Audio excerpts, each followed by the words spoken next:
Raid மூலமா அதிமுக பாஜக கூட்டணிக்கான ஒரு நெருக்கடி கொடுக்கிறதான ஒரு விமர்சனம் எடுத்திருக்கிறதை பார்க்குறீங்க.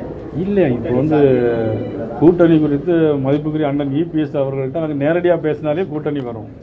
ரைடு நடக்கிறதுக்கு இதுக்கும் சம்மந்தம் இல்லை. ரைடு அவர் வீட்டில் மட்டும் நடக்கலையா, எல்லார் வீட்லேயும் திமுக சைட்லேயும் ரைடு நடக்கு. யார் யார் வீட்டில் பணங்கள் இருக்குன்னு அந்த இன்கம் டேக்ஸ் வருமான வரித்துறை நினைக்குதோ, நாளைக்கு உங்கள் வீட்டில் கூட ரைடு நடக்கலாம்.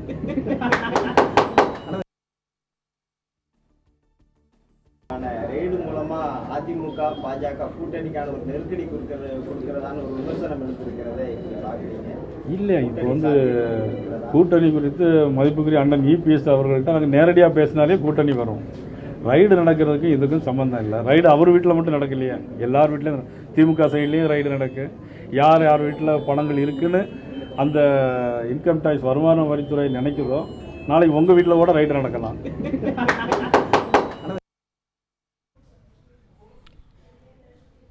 ரெய்டு மூலம் மிரட்டி அதிமுகவுடன் பாஜக கூட்டணி வைக்க வேண்டிய அவசியம் இல்லை என்றும், அதிமுகவுடன் பாஜக நேரடியாக பேசினாலே கூட்டணி அமைந்துவிடும் என்றும் பாஜக சட்டமன்ற குழு தலைவர் நயினா நாகேந்திரன் தெரிவித்திருக்கிறார். இதுகுறித்து கூடுதல் விவரங்களோடு இணைகிறார் எமது செய்தியாளர் ராஜகுமாரன். வணக்கம் ராஜகுமாரன், உங்களிடம் இருக்கும் தகவல்களை பகிர்ந்து கொள்ளுங்கள்.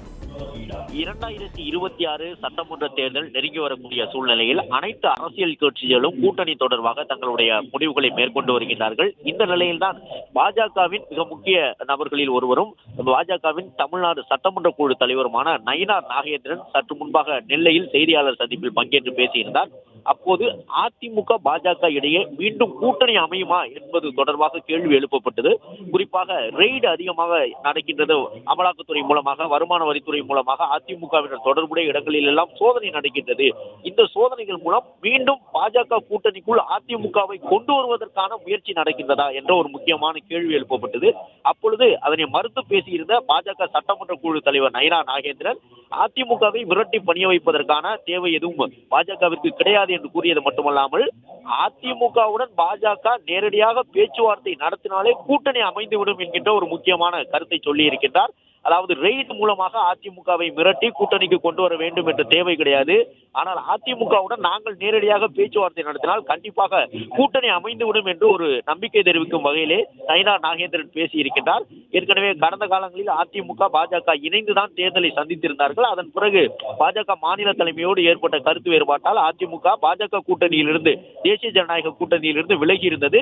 நேற்றைய தினம் கூட எதிர்க்கட்சி தலைவரிடம் அண்ணாமலை அவர்கள் மாநில தலைவர் பொறுப்பிலிருந்து மாற்றப்பட்டால் அதிமுக பாஜக கூட்டணி அமைந்து விடுமா என்கின்ற ஒரு முக்கியமான கேள்வி எழுப்பப்பட்டது. அப்பொழுது எதிர்க்கட்சி தலைவர் போகாத ஊருக்கு பாதை சொல்லுகின்றீர்கள் என்பதாக அந்த கேள்வியை கடந்து சென்றிருந்தார். என்றாலும் அதிமுகவில் இருக்கக்கூடிய ஒரு சிலர், பாஜகவில் இருக்கக்கூடிய ஒரு சிலர் என்று முக்கிய தலைவர்கள் இரண்டு கட்சியிலுமே இரு கட்சிகளுக்கிடையே மீண்டும் கூட்டணி அமைய வேண்டும், அதன் மூலமாகத்தான் திமுகவை வீழ்த்த முடியும், கடந்த நாடாளுமன்ற தேர்தலில் பெற்றுக்கொண்ட பாடங்கள் அடிப்படையில் அதிமுக பாஜக கூட்டணி மீண்டும் அமைய வேண்டும் என்று விருப்பம் தெரிவிப்பதாக கூறப்படுகிறது. இந்த நிலையில் தான் தமிழக பாஜகவின் மிக முக்கிய முகமாக தற்போது இருக்கக்கூடிய நயினா நாகேந்திரன் அவர்கள் டெல்லி பாஜக தலைமையோடு, தேசிய தலைமையோடு மிக நெருக்கமான தொடர்பில் இருந்து வரக்கூடிய நயினா நாகேந்திரனுக்கு பாஜகவின் தேசிய தலைமையும் மிகுந்த முக்கியத்துவம் கொடுத்து வருகின்றது. பல்வேறு பொறுப்புகளில் அவர் இருந்து வருகின்றார், தமிழக பாஜகவின் தேர்தல் தொடர்பான பொறுப்புகளில். இந்த சூழ்நிலையில் நெல்லையில் செய்தியாளர்களிடையே அதிமுகவுடன் நாங்கள் நேரடியாக பேச்சுவார்த்தை நடத்தினால் எங்களுக்கும் அதிமுகவிற்கும் இடையே கண்டிப்பாக கூட்டணி உருவாகிவிடும் என்று நயினா நாகேந்திரன் பேசியிருப்பது என்பது அதிமுகவிற்கான ஒரு அழைப்பாக பாஜக தரப்பில் பார்க்கப்படுகின்றது. பாஜக விடுத்திருக்கக்கூடிய அழைப்பாக இந்த சூழ்நிலையில் தான் அவர் இந்த கருத்தை தெரிவித்திருக்கின்றார்.